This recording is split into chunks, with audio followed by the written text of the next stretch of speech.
If you could sit down with one of the sharpest minds in real estate and ask those questions that you're always asking, like, what's going on in real estate today and where's the market headed? Then you're in the right spot today because today I have with us Jimmy Burgess, and he's going to share his insights on what is going on with the market from the realtor for realtors, for buyers, for sellers. He has a mastermind group that I try to tune into as often as I can. Let me tell you a little bit more about Jimmy. I'm so happy to have him here. So Jimmy is the chief coaching officer for Berkshire Hathaway Home Services and for Home Services of America. And he has sold over $500 million in property. He's been in real estate for 25, probably 25 plus years. He is a writer. He is a contributing writer for Inman News for, I think, 3 years now, and he's won all kinds of awards. He has been a finalist for the Inman Innovator of the Year. He is a pioneer in AI technology, or I should say knowledge. He's a finalist in Inman's Innovator of the Year for pioneering work with AI, okay, in our industry. And what really impresses me so much about Jimmy is when I listen to his mastermind, I know he's giving from his heart. He brings in people from all over the country so you can get information about what's going on in the market all over the country. And he doesn't just try to inspire realtors to do better financially, but he tries to inspire them, and he does, to do better with customer service. And if you follow me at all, you know that I'm all about the customer experience. So that is just my heart as well as giving customers an experience. So I am so happy to have the famous Jimmy Burgess with me here today at Success Through Connections. Zelda, thank you for the kind introduction. I think that my children would completely disagree with you on the famous. They would laugh at that. So I appreciate you having me here. Can't wait to hopefully give some value to everybody that's listening. And hopefully they're going to leave with not just some ideas, but maybe some inspiration that'll help them serve at their highest level with the clients that they've been entrusted with as well. So thanks for having me. Well, I'm honored and you're famous in my group. So that's all that matters. So, Jimmy, you've been in real estate, you say, for 25 years. Where were you Actually, before that? 31. Oh gosh. 31 years. Yeah, Yeah, so okay. this is one of those so I've always said I'm an SOB, son of brokers. Both of my parents, after they got divorced, my dad moved about 50 miles away, started a real estate company. My mom remarried, and she and my stepfather started a real estate company. So literally, it was everything I knew growing up, and I was like, I'm never going into real estate, you know. And so here we are now.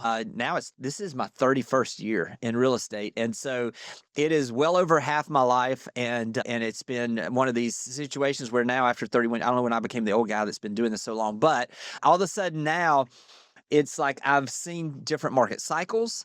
I've seen trends. I've seen fads come as far as the way to service clients, the way to generate leads, the way to do the business.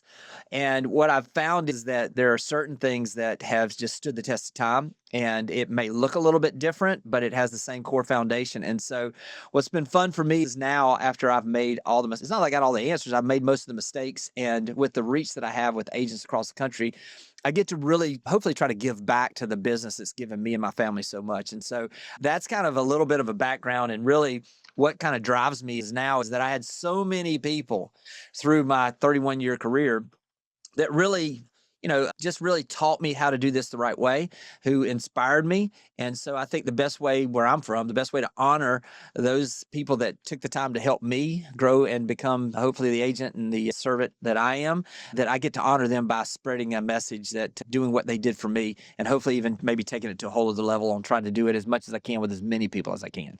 I love that, and I love how your mastermind, they share. They're so giving. It's incredible. Yeah. It's I hate to confess this, but I'm going to right here for the world to hear. So when I first got into this business 17 years ago, I waited for my son to get his license and do what he needed to do to get since he's the younger generation, you be the broker. I don't want to be the broker. So he became the broker, and it's been a very interesting to watch, to follow in their footsteps. I never thought my son would do what I'm doing. It was like it was just incredible to see, and I would never share. So he was like, "Why are you keeping everything a secret, Mom? Why don't you just share your information?" I've been a business owner all my life. We won't say how long Mhm. that is, but I've been in business for 40 years, but 17 of them in real estate. And so he was like, "Why are you should share it. It's not like you can't share." But it wasn't until probably in the last 5 years that I said, "You know what? He's right. What am I? It's not like Joe Doe's Yeah. client is my client. So sharing is giving, and you got to give it back because otherwise you can't take it with you." Yeah, no, and I will tell you that this is the biggest thing too. Is like when you get to that point, and this was the change I had. Obviously, I grew up in real estate where everybody was trying to like, they didn't want to share any ideas because they were afraid somebody would do what they're doing. Well, first off, most people won't do what you do. Secondly, if you're True. doing it at a high level, the second thing is those that do, odds are they're going to actually refine it a little bit, and you may be able to learn something fresh and a Yes. new way to do what you've been doing, and even do it better. And then lastly, what I found is that the more that I share, the more I get. And so, literally, by sharing ideas, it's amazing how people turn around and give me more ideas. And so, I think it's something that we have always kind of, in this industry specifically, we've kind of almost tried to be worried and living in fear as agents. And as this market is changing so quickly, literally sharing an idea today, it's probably going to be something different 3 months from now that's working. And so having that capability to share, I think is just core. It's a foundation for me. It's a way to show to show some gratitude for what the business is doing for you. And by doing so, I'm gonna tell you right now, you can't outgive this business. If you give ideas, you will get business and you will give ideas that are coming back to you and really at a much higher pace than what you give. It's true. It's like recently you had a mastermind about open houses and sellers want you to have an open house. And I don't do open houses. Well, I said, okay, the seller wants me to have an open house. And your open house mastermind came in just in time. It's like they've tweaked some things that I knew to do, but it was tweaked a bit. And I went, I'm going to try some of those things. And I did. So speaking of the shifting and what's going on in the world today, because like the open houses have changed a bit and this has changed a bit. From your Right. perspective, what's maybe been the single biggest shift happening in real estate right now, both for a buyer and for a seller? Yeah. Yeah. Well, look, I mean, we're in a transition market, obviously, and it depends on where you are in the country. It's kind of interesting. I'm here in Florida where I am, our inventory has been rising for 3 years, 3+ years. And so we have been seeing, an increase, which obviously shifts from a completely, almost crazy seller's market to now being level to being almost a buyer's market in some certain pockets. Mhm. But then you go up to the Northeast. I spoke at the Massachusetts Association of Realtors conference just about a month ago, and they had asked me to speak on how to generate listings in a low inventory environment. I literally had to go back and like find my playbook from 3 years previous in Florida and just blow the dust off of it because it was different. So I think obviously every single market is different. So understanding your local market, but if you're a buyer or a seller, data is so important. And we have agents that are out there that are sharing the market data that gives you the capability. Also, you can utilize AI to find out what's going on. But a couple of things if you're a buyer or seller to understand about your local market is understand, are you in a situation where a couple of key things that I like to watch that I think could help both buyers and sellers understand what they're facing or what the opportunity is for them is I like to watch average days on market. And what an average days on market is for the average person that's out there to understand is that is the number of days a typical home that goes under contract. How long does it take from the time it comes on the market until it actually goes under contract? We were operating during COVID in hours. I mean, it was just flying off the shelf. If you're in a market where the average days on market are continuing to rise, that means that there is going to be more opportunity on the buyer side. Sellers are going to have to understand that it's going to take a little bit longer. And typically when it takes longer, there is a direct proportion to the list to sale price. So in other words, the listing amount, say a house is listed at 500,000, what does it sell for? So if it's sold, for instance, 450,000, just to make the numbers easy for me, it's selling for 10% below. So the list to sale price ratio is 90%. When you watch those two things on days on market and also on the list to sale price, it's an indicator to tell you whether sellers are in control and it's a seller's market and they can demand more, or if buyers are in control and they can have the ability to negotiate more. Understanding where you are in that market gives you a better understanding and sets realistic ideas on what you can do in the negotiations to be successful. A couple of things when you're thinking about this from a buyer or seller's perspective is the more information you have, the more you're going to be able to understand exactly the situation you're in and what you can do as far as taking the opportunities you have. I always say this, if you're in an extreme seller's market, which we were during COVID, there's two factors that you always think about when you're negotiating. Number one is negotiating price. And then the second thing is negotiating terms. Now, when you're in an extreme seller's market, typically, like we were during COVID, a buyer really didn't have the option to negotiate price or terms.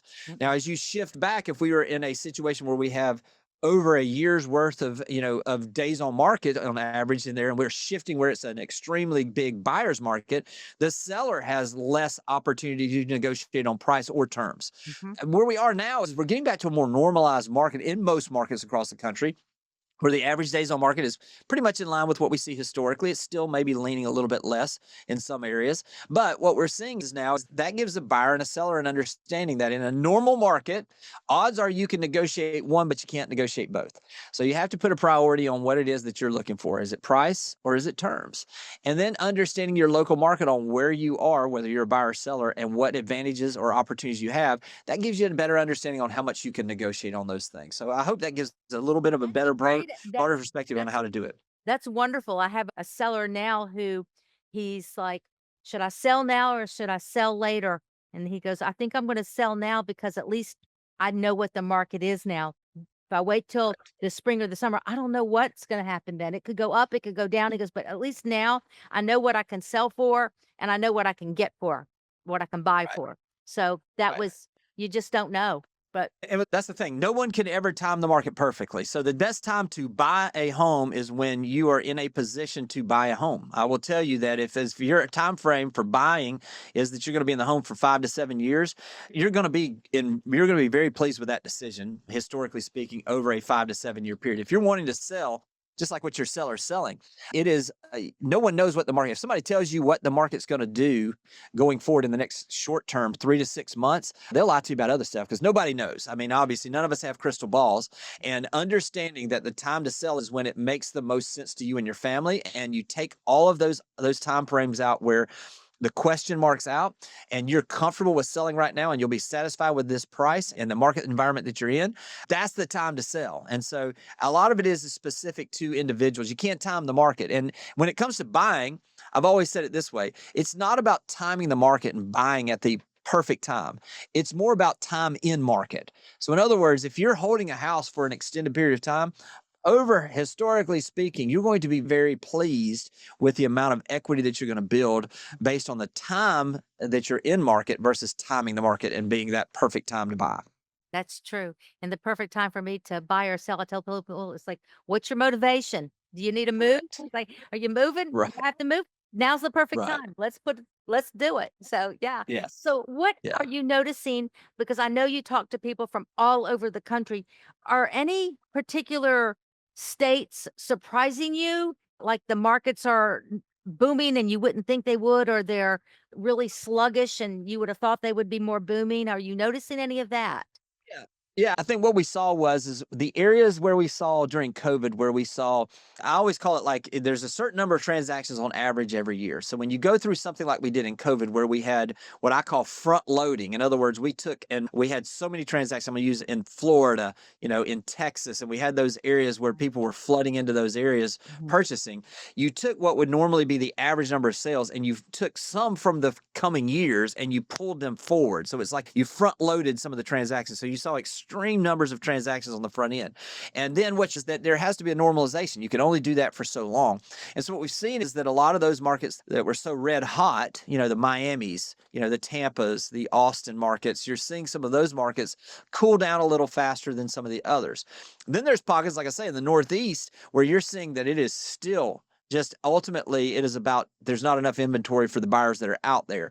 So I think it's all personalized, but the areas that are surprising me right now is, I mean, and we'll wait to see, how, there's always socioeconomic, there's always political, there are always things that lead to transitions and movements, based on taxes, based on, the different things that are out there. So I think going forward, obviously something we're going to watch is what is the political arena? What does it do to see if there is any kind of movement in, from states to states or what's going on there? But I mean, right now, I mean, you're still seeing a normalization in most markets of heading back to more norms of what we've seen historically than what we saw on the extremes. Yeah, I noticed like now you'll see buyers asking for contingencies that, for you know, concessions, I should say, concessions and Right. all that. I saw the last one got a little greedy and they wanted it was like you said, one or the other, but they were asking for everything and they were not negotiable and neither was the seller. It was like, "Okay, this Right. is a stalemate. Let's just move on." It was like, Yeah. "This is not happening, y'all.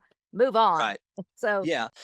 And look, I think this is where, if you're a buyer or seller, but if you're an agent, where you want to find is where are the needs? Because a lot of times when you have this separation where sellers' expectations are one thing, and basically sellers want the appreciation they were seeing in the market 2 to 3 years ago.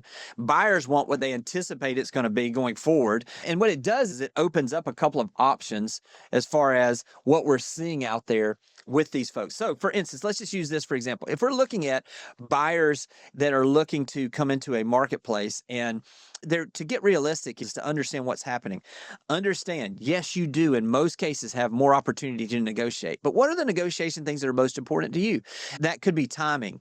That could be, a contingency on a sale. It could be a contingency. It could be straight price driven. Whatever it is, identify what that is. Work with your agent to be able to identify that, make it a priority, and then find the seller who needs to sell. Not the one that wants to sell or is like, this is not the market for sellers. They're like, let's just see what happens. right. This is a market where it's someone who needs to sell because it's important for them to move to the next step, whether that be relocation because of job, whether it be wanting to be closer to family, whatever the case may be. Finding those opportunities where the motivation is there for the seller to be in the market, not just on the market, Mhm. is going to be the opportunity that the buyers are going to see. And if you're a seller, look, if you're out there and you're just like, I'll just see what happens here, it may be time to just pull off this market and figure out and let the market get better direction because you're actually not. I mentioned this a little bit earlier. You can be on the market, but not in the market price wise. And there's a Yes, lot of inventory that's on the market right now that is not in the market. I And it's agree. just really clogging everything up. I agree. I have seen a few of those sellers that they're just, well, let's just wait and see what happens. It's like, no, you need a price adjustment. Your price is too Right. high, Right. but I'm Right. not ready yet. Okay, well, Yeah. I know. let me show I you a know. house Yeah. down the street that sold for what you want, but your house doesn't compare to that one really. So, yeah. Correct. Yeah, I know. Yeah, that's one of those. Look, I think if you're a seller out there and if you're an agent specifically, show is better than tell. And so, literally, what we've done is, like you say, we'll show the comparables, but we'll do a lot of times is we'll say, hey, look, let's just go take a ride. Let me go show you houses like a buyer that will see price points that are like yours. Let me show you what's out there that you're competing with. And I think sometimes that can be an eye opener and understanding that in reality, if you're continuing to have a place that is priced above the market, more marketing is not going to help. All it's going to do is let more people know that the house is overpriced because the consumers understand value and price right now better than They do. ever because they've got so Ever. much Ever. access. Mhm. So it's a time to be realistic on your price. Obviously, look, there are certain things we know that we can influence the sales price as agents, as marketers, but it has to be within reason and within, the realm of possibility as well. I totally agree with that one. So, let's switch for a minute about different trends and consumers. Yeah. Are you noticing it's like, what are you noticing about generational differences? Like, how are the millennials and the Gen Zs and the baby boomers, how are they approaching home ownership differently? Yeah, it was interesting. NAR did a study on the percentage of people when they were, potential buyers that were considering using an agent or trying to do this where they would go to for sale by owner and doing it on their own. And the highest percentage was the 25 to 34-year-old. So it's the younger generation actually that is more relying on professionals, which was kind of counter to what I had anticipated. And What? so what we're You mean the seeing is millennials are that going to for the agents? They're the ones with the yes. agent. Okay. Yes, yeah, and I will tell you, I think a lot of that is a lot of that is driven by social media. I think a lot of the things that we're seeing with agents utilizing social media to tell the stories of sales, to show what they do and the value that they bring. I think those are the agents that are really seeing some opportunities in that younger age group and that demographic and their exposure. I mean, it's almost like, we say it down here at the beach, you got to be in the water to catch the wave. Well, the folks that are on social media, that millennial buyer, they spend a lot of time on social media. And so consequently, a lot of times if they start their search, the algorithm is putting people in front of them that are true professionals that do things in a different way than maybe we've done it in the past, that is fun, that is exciting, and that shows value. And so it's interesting to see that, but we're seeing obviously that the influence of social media, the influence of video marketing, and that the younger buyer demographic, according to NAR's study, shows that they are the highest percentage of people that are looking for professional assistance from agents. Wow.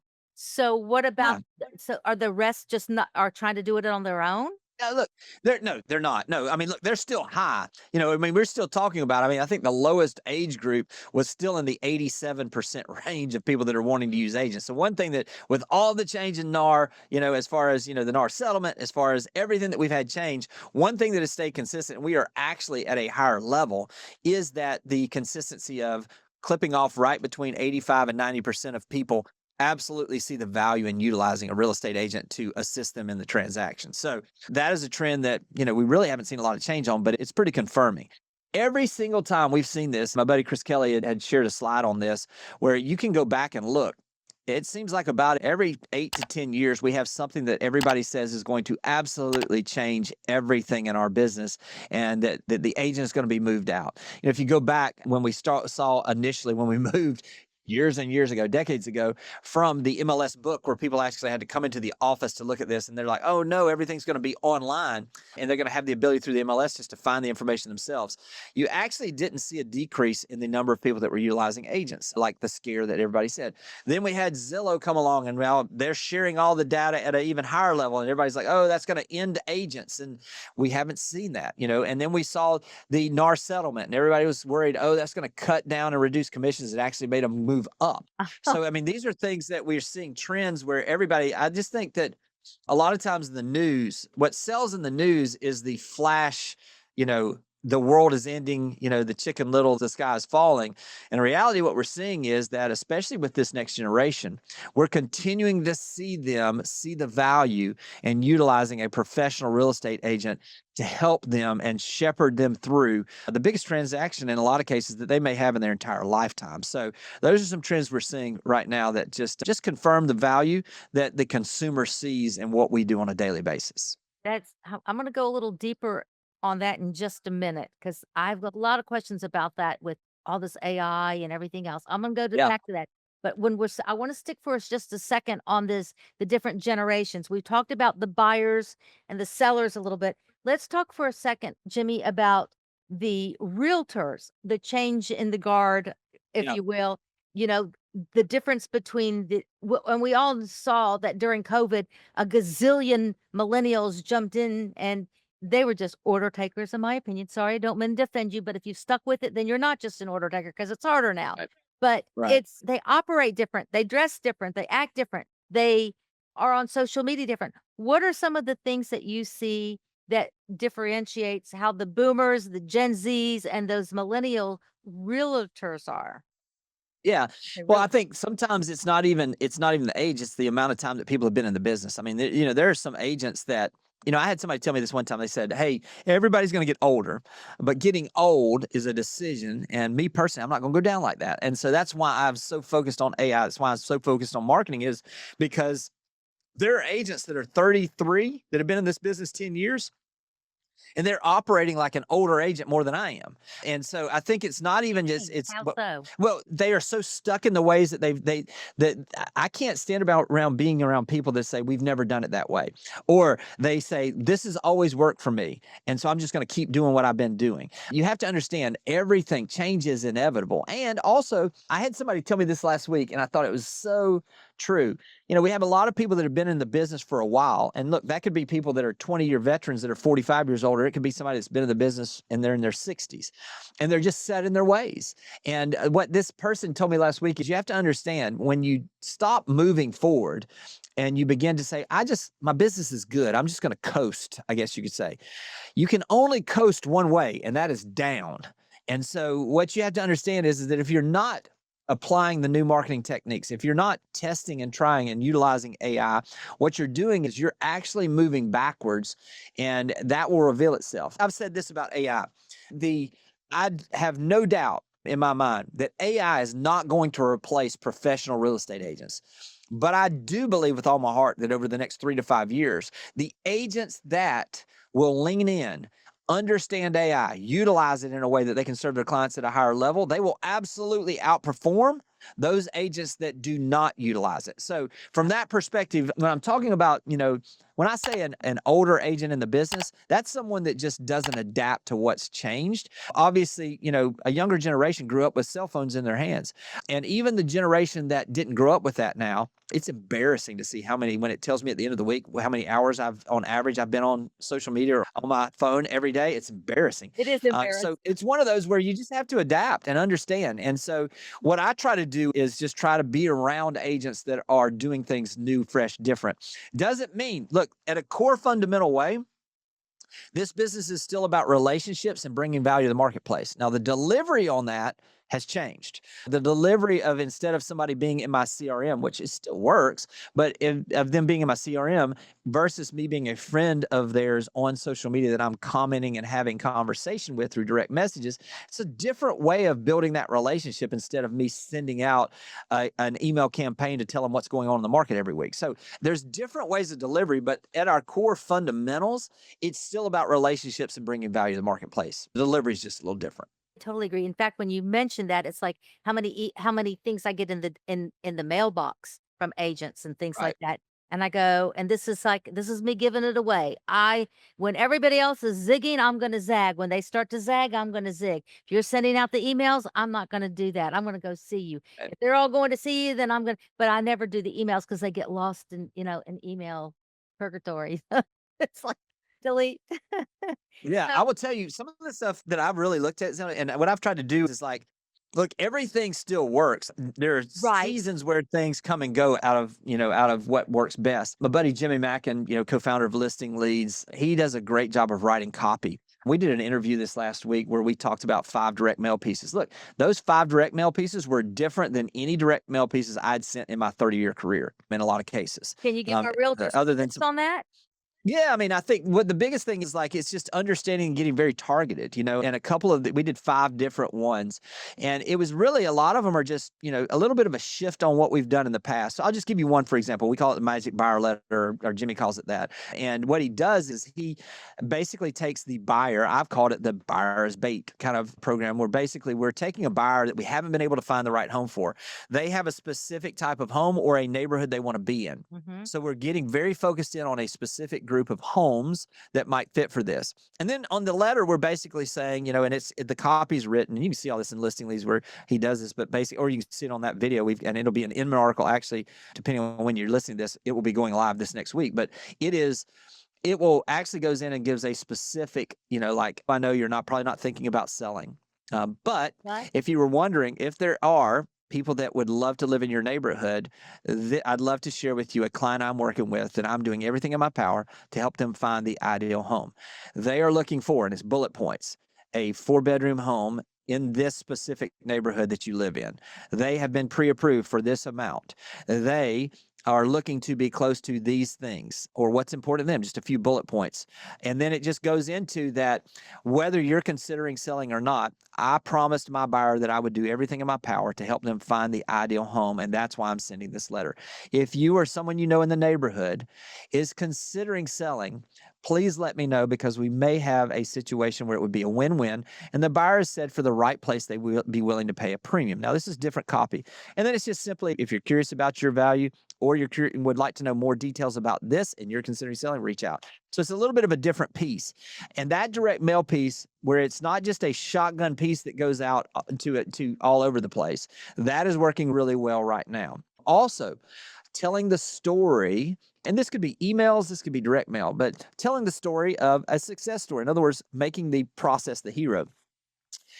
Well, in some markets, we had an example of one of the postcards that was sent out, and it was like, not all homes are selling right now, but this one did. Here's the story. And it breaks down what they did in the process to be able to get that home sold during that time. It's a great example of this. So there are so many different ways to do the same things we've been doing in the past and do them differently. And that's why, like with Jimmy, I had him on the mastermind you referenced, and he did do a discount if there's any agents that wanted it. It was the quick win, and it was like 50% off the first month or whatever, and it's a month to month deal. But those are finding what I like to do is find the people that are doing things differently.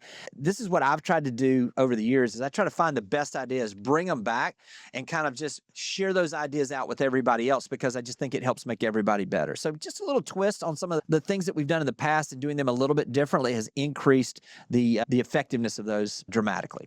When you gonna write the book? Yeah. Well, here's the problem. Listen, Put that on initially, the list. yeah, listen, this is the problem is like I had planned to write the book, and a lot of, when I'm writing a weekly article for Inman, it gives me a great understanding of what agents are interested in. The problem right now is that in order to write a book, sure, you can write the book relatively quickly, but by the time it goes through production, it gets delivered out, things have changed. And Thank so in reality now, the book that quote unquote I'm trying to write is now between 1,200 and 1,700 words a week for Inman in those Sunday articles that I do because it's timely and it gives me the ability to bring that information that way. So it's just so hard, especially if you do what you and I do, which is real estate strategy for agents to serve their clients at the highest level. By the time we get 6 months from now, the stuff that I'm talking about today, if I'm still talking about that, I have been passed by.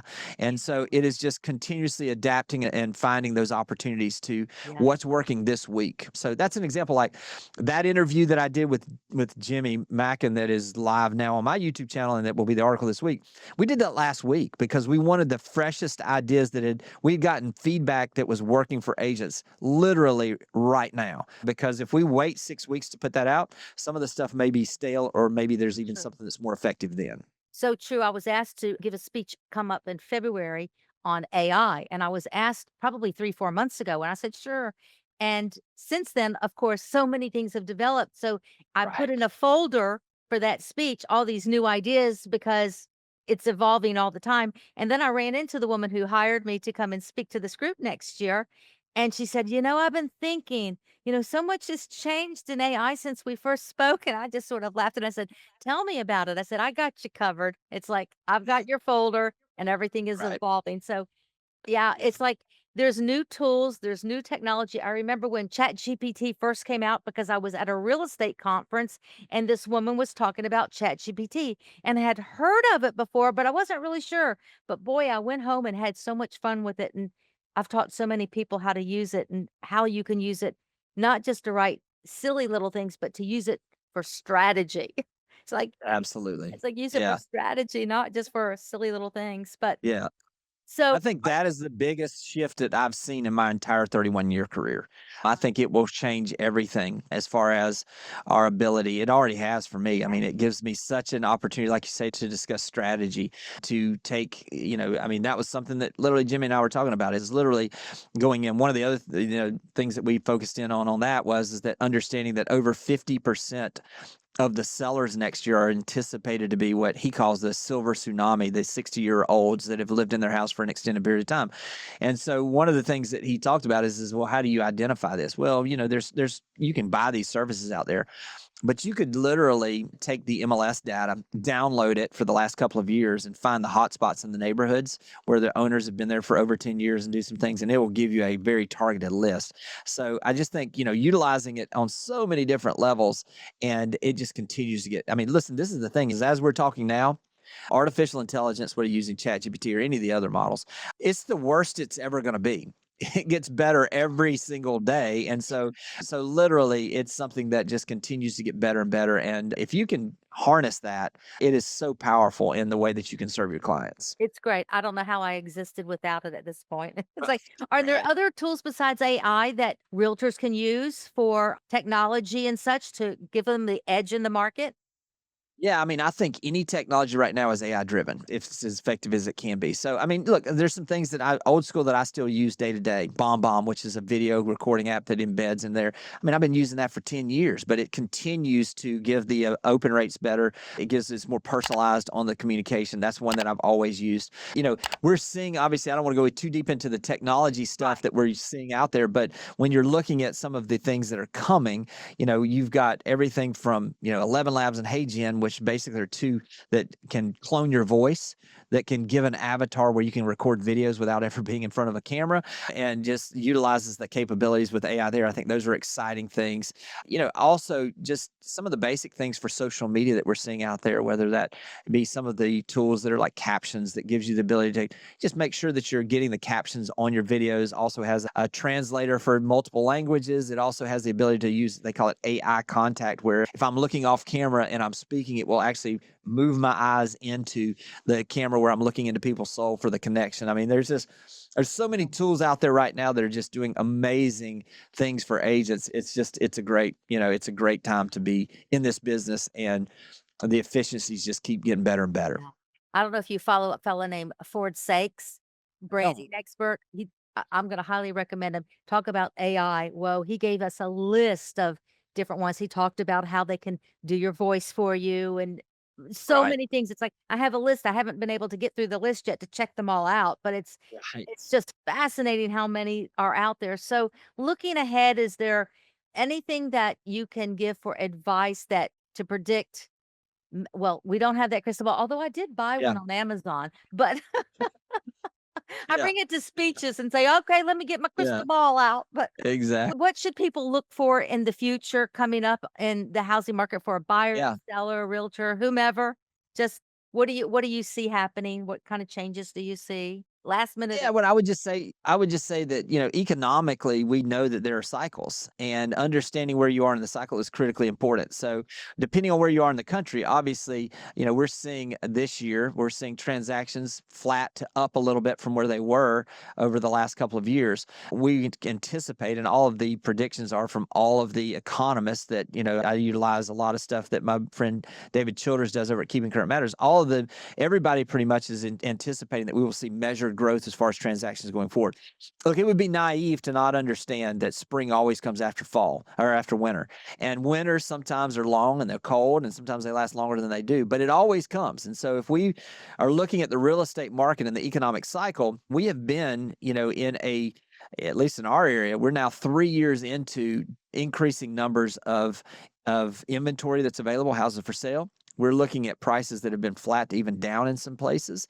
And what we're seeing now is that, look, that doesn't, just like everything else, that doesn't last forever. And so from that standpoint, if you're going to be someone who is looking at what do I anticipate going forward, I anticipate we're going to have continuing prices to go up at a measured level, a more healthy level. I would anticipate going forward, we're going to have more transactions than we had this year in 2026. And I think that we're going to see more of a balancing of that. It will be an opportunistic market for buyers and sellers. In other words, there will be places where if you're patient as a buyer, you can find a seller that you can negotiate with. If you're a seller and you're looking, I think you're going to have increased demand. We're seeing that already this fall. And I think that's going to lead to the sellers that want to sell having opportunities more than they've even had in the past couple of years. So I'm very optimistic on where we are as far as going forward. And look, I don't know when we're at the bottom, but it sure feels like we've been there or we're actually coming out of that now. And as we know, economically speaking, there are ebbs and flows in transaction numbers, there are ebbs and flows in pricing. And what we've seen over the last few years is we've seen an ebb, I guess you could say, where things were decreasing on transactions, even pricing in some places. And so it'd be naive not to realize that is always followed by increase in pricing and also an increase in number of transactions. totally agree. I know that for a lot of people, they said that this has been their best year ever. I will tell you, honestly, Right. has not been my best year. Right. Last year, though, was 2024 when they all said it was horrible. It was one of my best years ever. It was like, Right. oh my gosh, it was a Right. great year. But I have noticed in the fall, it has picked up and it has gotten very Right. busy, very active. And I'm like, "Well, this is good. This is good." Yeah. Very good. Yeah. No, I listen, I was with 30 agents. I had a mastermind with 30 agents here in my local office this morning, and literally every single one of them have seen increased activity levels over the last 3 to 4 weeks. Yeah. And so I think that is an encouragement. And even I was talking to one agent who's a great top producing agent. She was saying, "Oh, it was horrible first quarter last year." And she already has pending contracts that are going to account for almost a quarter of what her total sales volume Yes. is going to be in January. And so, that are on the books. And so I think we're trending obviously in the right direction as far as seeing the amount of activity we're seeing right now this fall. I totally agree. So, Jimmy, tell us, our audience, if they want to reach you, maybe they want you to come in and speak to Yeah. their group, or they just want to know about your mastermind group or whatever it is. How do they reach you? Yeah, I mean, the best way is YouTube. We've got over 600 training videos there, consistently having one a week there. We're doing live mastermind once a week there on Fridays or on Instagram. You can find me on Instagram. And then, if you just punch my name in, it should pop up and just reach out to me, DM me through Instagram is a great way to get in touch. And I appreciate this. I mean, this has been great. And I think, look, if you're out there and you're thinking about what it is that you can do or what does the future look like, I can just say this: I've never been more excited about the business than I am today. And that comes from the technology that is driving the opportunity for us to serve at a higher level as agents, the professionalism I'm seeing from agents. Look, when you have a pullback like this, it is a little bit of a natural culling of the herd, I guess you could say, where the top agents do the majority of the business, and you see some that maybe shouldn't be in the business to find other things that they can do, other opportunities. And so I just would say, if you're out there, get excited about what the future holds. I truly do believe the best is yet to come. Oh, that's beautiful. So I have one question left. It's my signature question I ask all my guests, because we are called Success Through Connections, because I believe that everything happens through the connections that we have. So can you share with us a story of how an opportunity presented itself to you and it was because of a connection that you had? Yeah, absolutely. Look, this is something to me, the best agents, if you can show me how many quality relationships an agent has, I can almost tell you exactly what their business is looking like right now and what it will look like going forward. So there's nothing better than the connections. I had been doing this for a while. We had sold this company to Home Services of America.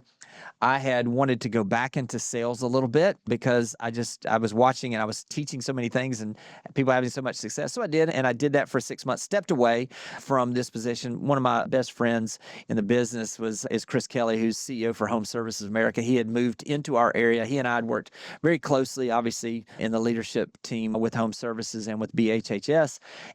But he and I were still, after I left, I made sure that I didn't burn any bridges. I was just trying to build them and just doing what I felt like was best for me and my family.